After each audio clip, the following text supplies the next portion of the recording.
Allô? Ouais. Bon, on va faire un petit point.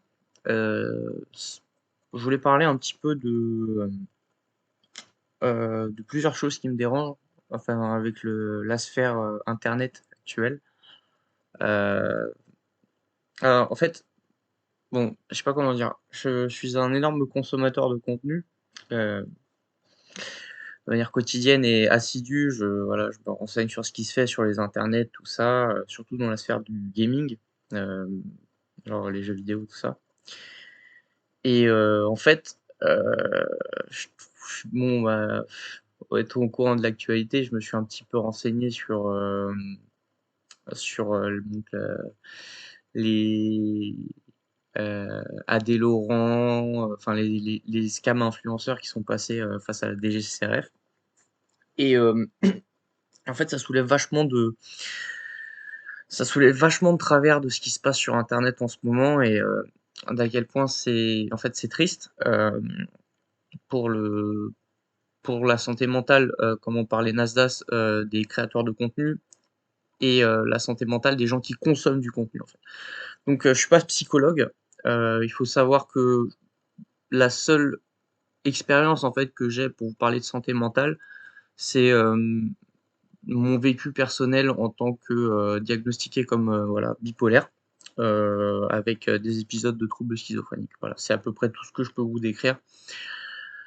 Mais ouais, en fait, je pense être plutôt bien placé pour vous parler de santé mentale, étant donné que, j'ai un œil assez critique sur ce qui se fait. Et en fait, ce qu'on remarque, hein, depuis, bah, je saurais pas vous dater ça, mais en fait depuis assez récemment, et même, enfin, depuis l'essor de la bulle internet, c'est que les gens se sont assez vite rendus compte que, faire du contenu, négatif, en fait, donc proposer du contenu qui était, inapproprié d'une certaine manière, ça avait un effet, sur les statistiques d'un contenu. Les statistiques d'un contenu qui sont l'engagement. Et en fait, l'engagement d'un contenu, c'est, souvent en 3 étapes, enfin en 3 étapes, hein, 3 côtés quoi. On a, les gens qui réagissent positivement au contenu, donc qui vont, confirmer, leur biais cognitif, de validation, hein, qui vont se sentir compris, dans le contenu qui est proposé, qui vont infirmer, donc qui vont réagir négativement au contenu qui est proposé. Et donc, voilà, générer soit des dislikes, soit des commentaires négatifs. Donc, voilà, on gagne quand même parce qu'on génère de la statistique. Et en fait, bah, l'entre-deux, les gens qui vont débattre en étant, voilà, en soulevant, des arguments pour et contre, et enfin, en débattant, en fait, de manière plus globale. Donc voilà. Et en fait, le problème de ça, c'est que ça permet à des gens d'utiliser des stratégies qui sont, nocives, en fait. Et en fait, qui sont dégradantes pour, leur perception des choses, étant donné que, en laissant libre cours, à leur point de vue exacerbé et qui génèrent du contenu, en fait, ils sont dans une boucle récursive où, ils font des choses qui, sont anormales, en fait, d'un point de vue humain et d'un point de vue cognitif. C'est-à-dire en disant des dingueries, des trucs qui n'ont aucun sens, et en se remettant pas aux questions, ou tu vois, en fait, en allant toujours dans la surenchère de stupidité. Et en fait, de l'autre côté, ils ont des augmentations de sa statistique, ils gagnent plus d'argent en faisant de la merde, en fait. Et donc, pourquoi ça pose problème, ça? Ça pose problème du côté du créateur, parce qu'effectivement, en étant dans cette boucle de feedback où, il va pouvoir négativement, enfin, en propageant de la négativité, il va pouvoir avoir un retour, positif. Ça l'impacte, en fait, donc sur sa perception du monde, et voilà, sa santé en général, hein, de son esprit. Et ça impacte le consommateur. C'est-à-dire qu'en fait, les consommateurs, ils doivent passer, par des portes, en fait, où, donc sans parler de tunnel de vente ou sans parler de marketing au plus global, hein, parce que ça, c'est 2 choses qui sont pas liées pour moi, c'est un autre débat. Mais en fait, le consommateur aussi en souffre parce que, en fait, hem, on se reconnaît pas, en fait, dans ce qui est dit. On se reconnaît vraiment pas parce que, enfin, tu tu vas littéralement perdre seconde sur seconde de ton temps à regarder ce qui tu vois, à regarder une vidéo et en fait, pour les créateurs que tu connais pas ou tu vois qui t'intéressent pas, hem, bah, tu vas skipper et tu vas dire: «Ah ouais, ça c'est du» donc ça s'appelle le cloud farming, hein, ce que j'essaie en train de vous expliquer. C'est, le fait de générer de l'engagement via des biais de enfin voilà, du contenu qui est profondément stupide, voilà. Et en fait, le là où moi ça enfin, il y a des choses qui m'atteignent pas trop dans ce truc-là parce qu'il y a des créateurs de contenu, où tu sens que, bah, c'est du contenu qui est fait pour, voilà, pour faire le du cloud farming. Je pense notamment à Alexis Chenz. Pour moi, ce mec-là, il n'a aucune valeur ajoutée, tout ce qu'il dit est stupide et il n'y a aucune prise en question, enfin, il y a pas de remise en question à faire sur son contenu, ce qui n'est pas le cas de la plupart des personnes, en tout cas de ce que j'ai vu. Moi, par exemple, Nasdaq, il avait des points tout à fait vrais dans la commission de la DGCCRF qui a été remise, qui a été mise en live et donc voilà. Pour moi, Alexis Chenz, le c'est la, c'est le mec qui incarne le plus ce que je réfute en fait dans globalement ce qui se fait sur internet. Maintenant pour en revenir un peu plus à quelque chose qui est proche de ma consommation et ma sensibilité, quant au contenu que je consomme, je regardais là, pas il y a pas longtemps, enfin voilà, je suis en train de le regarder et puis ça m'a donné envie de sortir OBS et de parler un petit peu. Je suis tombé sur une vidéo de Kazé et Sardoche, heu où, en fait, il y avait, du coaching qui était fait sur LoL et je trouvais ça intéressant. Donc en fait, Kazewa, c'est un ancien pro de la LEC, donc c'était la ligue, professionnelle de League of Legends. Enfin, c'est la ligue professionnelle de League of Legends en France et il expliquait, beaucoup de choses qui sont vraiment très, très, très intéressantes à Sardoche pour l'aider à progresser. Donc dans le premier live de 3 heures que j'ai vu, il lui explique, voilà, tout ce qui est relatif au wave management, à la prise de risque et aux décisions macro, d'une game de League of Legends. Donc voilà, ça c'est désolé, peut-être que je vais réfuter un peu ceux qui sont pas trop au courant de ce genre de choses, auquel cas, bah, je vous inviterai à laisser un petit pouce, négatif sur la vidéo. Comme ça, en fait, ce que ça fera, c'est que l'algorithme ne vous recommandera plus ces vidéos qui sont en fait, qui ne vous sont pas destinés. Voilà, ça c'est voilà, juste une manière de dire que vous ne devez pas consommer ce genre de contenu. Et après vous pouvez mettre aussi les 3 petits points qui disent: «Ne vous intéresse pas». En tout cas, pour ceux que ça intéresse, donc je disais, en fait cette vidéo, il lui explique, exactement ce qu'il doit faire dans une game de League of Legends et voilà, quelles décisions il faut prendre pour que les choses, s'améliorent de son côté, en fait. Et en fait, le problème, c'est que quand je consomme le contenu de Sardoche, bah, je me pose la question, en fait. C'est-à-dire que pendant les vidéos, le coaching où, il n'avait pas son mot à dire et où, il était en totale réception des informations qui lui étaient données, tout allait pour le mieux, voilà. Il était très réceptif et après ils ont fait des parties, il était là pour le coacher derrière et il y avait aucun problème, tu vois? Ça s'est même très bien passé. Et il était voilà, il était même plutôt réceptif à ses erreurs, tout ça. Et donc, cette vidéo-là, où Sardoche, il prenait conscience, de ses erreurs et où, bah, il appliquait les conseils qu'on lui donnait pour progresser, elle a fait 140 000 vues, d'accord?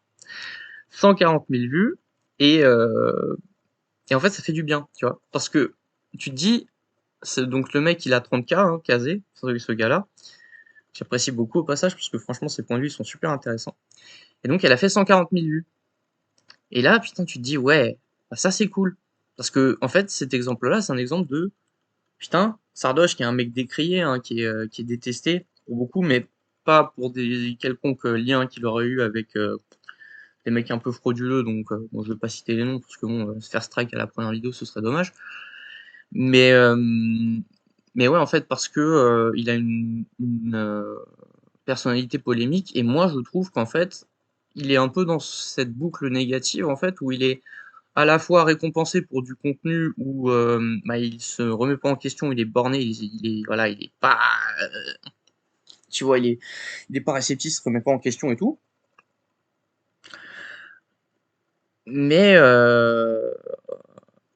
et enfin, et en et en plus de ça, c'est pour le fait qu'il se fasse exploser à chaque fois sur League of Legends et c'est trop triste parce que en fait, ce mec-là, il est mécaniquement fort, il est très, très bon en connaissance du jeu et tout et en fait, quand cette vidéo-là où il se remet en question et tout, il fait 140 000 vues et en fait, J donc je regarde la vidéo, franchement, super vidéo, refait et tout, machin, vachement bien et là je me dis: «Ouais, bah, ce mec-là qui profite vachement du con de la haine et du contenu négatif sur les réseaux pour faire son fonds de commerce, là il s'en sort bien», tu vois? Et là peut-être que ça va être un pas dans la bonne direction et puis tu sais quoi? Vas-y, je vais regarder une deuxième vidéo, peut-être que je vais en apprendre un peu plus.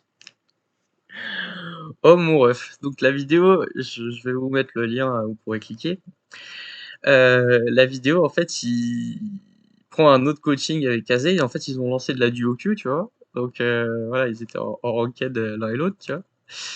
Et en fait, tout ce que j'ai dit sur le Sardoche qui se remet en question et qui écoute ce qu'on lui dit, ça s'est volatilisé pour je ne sais quelle raison et en fait, il se trouve qu'il se fait, enfin qu'il détruit la game et en fait, Kazé, il essaie de lui expliquer en boucle. Il lui donne les vraies clés de réflexion, les vrais trucs et tout, qu'il faut, voilà, qu'il faut connaître et tout. Et on a un mec qui se en fait, je me reconnais vachement dans ce gars-là parce que je suis comme ça aussi et je sais qu'il faut que je travaille à ne plus être comme ça. C'est-à-dire que quand tu lui dis quelque chose, il se rétracte, il se met en position, défensive, tu vois? Genre, je sais pas moi, on va dire un hérisson, tu vois? Qui se remet en boule et tout, il sort les piques et tu ne peux plus rien lui dire et il va t'attaquer sur tous les arguments que tu vas lui donner et en fait, je déteste être comme ça et c'est un peu un miroir de ce que je vis moi-même et ça me fait encore plus mal, tu vois? Et en fait, le problème, c'est que en fait, quand tu veux t'améliorer dans n'importe quel domaine et que tu es face à un mur, tu as 2 options. Soit tu, cherches par toi-même le moyen de contourner l'obstacle, auquel cas il faut être seul, se remettre en question et avoir beaucoup de chance parce qu'en fait, on ne fonctionne pas comme ça en tant qu'être humain, on est des animaux sociaux, hein, donc en fait, on va toujours chercher à se en fait, il y a des gens qui vont avoir un peu plus de force dans certains domaines, qui vont pouvoir aider les autres, ou il y a des gens qui vont comprendre assez naturellement les choses et qui vont s'améliorer. En fait, le problème, c'est que donc quand tu es mis face à ce mur, soit tu as pas vraiment de mur parce que c'est un obstacle que tu sais comment détourner, soit il faut que tu te t'ouvres, en fait, aux gens et que tu sois réceptif à ce qu'ils te disent, en fait. Il faut que tu sois à l'écoute. Et pourquoi être à l'écoute, c'est important? Parce qu'en fait, quand tu es à l'écoute et que tu es pas en position, voilà, en position du hérisson, tu peux commencer à comprendre pourquoi on te dit les choses. En fait, si tu te mets sur la défensive, tout ce qui rentre dans une oreille, ça va travailler là-dedans et ça va sortir par là, tu vois? C'est ta bouche qui va répondre. Alors qu'en fait, tout ce qui rentre dans tes oreilles sur des gens qui connaissent vraiment beaucoup le jeu et tu vois, des gens qui sont tes maîtres, en fait, tu vois? Ton maître. Ton maître, il faut pas être un mauvais maître. Il y a des gens, ils sont pas aptes à te guider. Ça, c'est très dur de reconnaître qui est apte à te guider ou pas, parce qu'il y a des gens, ils vont te dire de la merde. Mais ton maître, en fait, quand il te dit quelque chose, c'est pas là que ça doit sortir. Ça doit, tu vois, ça doit rentrer dans ton oreille et ça doit aller dans ton cœur, tu vois. Et une fois que c'est dans ton cœur, là, tu peux intérioriser ce qu'on dit. Après, peut-être que tu vas répondre, et puis en fait, les mots qu'on t'a dit, ça va travailler, et puis et après, tu vas comprendre. Mais en fait, c'est toujours, ben, c'est triste de fonctionner pas comme ça parce que tu fonctionnes à rebours, en fait. Tu comprends ce qu'on te dit en retard, tu vois? Et donc voilà. Et cette vidéo-là, donc où il se met en opposition et où il est pas réceptif et où il est délusionnel et il comprend pas ce qu'on lui dit et il conteste absolument tout ce qui se passe, et bah, elle a fait 14 000 vues. Et donc en fait, qu'est-ce qu'on peut tirer de cette histoire? Ce qu'on peut tirer de cette histoire, c'est euh, que, en gros, ce qui est construit sur des fondations instables, comme passer challenger en prenant des trades absolument débiles contre des mecs qui savent pas se positionner, qui font des erreurs, tout ça, c'est comme euh, c'est comme faire du contenu qui est polémique et stupide et qui n'amène à rien. Voilà, qui ne construit rien. En fait, ce sont des fondations qui ne sont pas stables, d'accord? C'est un bâtiment construit sur des sables mouvants et ça finit par s'écrouler tôt ou tard. Et donc, quand vous avez un ingénieur en BTP qui vous explique qu'il vaut mieux pas construire sur ces fondations-là et qu'il vaut mieux bouger le terrain, soit vous êtes un proprio qui a fait de la richesse en construisant un McDo et vous vous en battez les couilles et votre McDonald's il va s'effondrer parce que vous êtes trop con pour écouter ce qu'on vous dit, soit vous vous remettez en question et vous économisez pour acheter un nouveau lopin de terre et en prenant les bons matériaux, les bons ingrédients et tout va bien se passer. C'est ma vision des choses. Comme je vous l'ai dit, on a parlé un peu de santé mentale, on a parlé un peu de jeux vidéo, on a parlé de pas mal de choses, mais c'est en tout cas moi ce que je pense. Voilà. Donc en tout cas, c'est très instructif. Merci d'avoir regardé et à bientôt.